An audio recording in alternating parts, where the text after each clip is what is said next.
You don't exist. Never have. I believed in you. Thought you must be real. Gran swore you were. But you were nothing more than hope's fatal dream. We're going to die. And no one other than Queen will ever remember we existed. Get the fuck out of my head. He yelled the words, breaking his #1 rule, never talk back to the voice.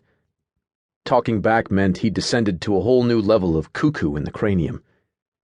He clenched his eyes closed for just a second, hoping for a reset when he opened them. A figure stood in the middle of the driveway, facing away from the truck. Shit! Xander slammed on the brakes, the truck skidding in the gravel before stopping only a few feet away from a vehicular manslaughter charge. The sound of his heartbeat and ragged breaths were as loud as an air horn to his ears. Dad. His father stood in the middle of the driveway, dressed in a pair of plaid pajama pants and a t-shirt. His thick gray hair smashed and bent, forming an unattractive case of bedhead. What the hell was the guy doing? Xander sat back in his seat and crossed his arms. He wasn't making the first move.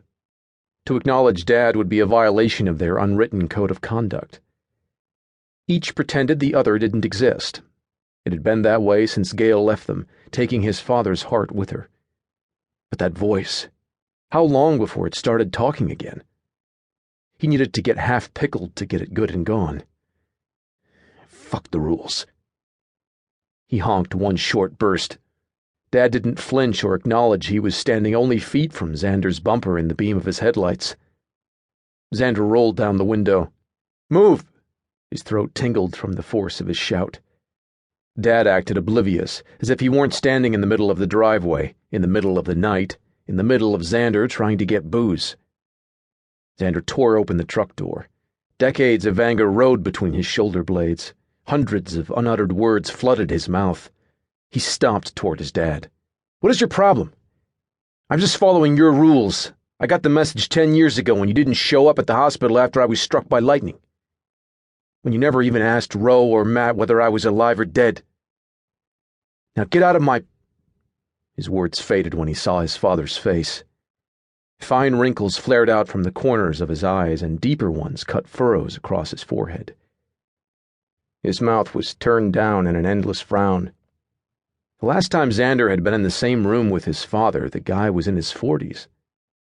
The man before him was 2 decades older and looked like he'd suffered a tremendous loss. Tears streamed down the older man's cheeks, splashing onto his t-shirt. Pain slammed into Xander's temple. He jerked and pressed his palm to the side of his head. He could practically feel his brain pulsing inside his skull. Dad's gaze cut to him. She needs me. I can feel her desperation, but I can't find her anymore. It's been too long. I love her. She's my soul, my everything. I need her as much as she needs me. For a moment, only a moment, compassion chiseled away Xander's hard edges. But then blades of bitterness and rejection and anger stabbed through the tenderness. This is about Gail? It's always been about Gail. It's been over 25 years since she left. Get over it. And get out of my way. She's my fearless. Dad cast his gaze down the driveway. Here we go again. When Gail and Shayla first left, Dad had raged for weeks about some local legend and the bear totem that resided on the hill nearby. But that's all anyone knew, the rantings and ravings of a man gone manic in his grief.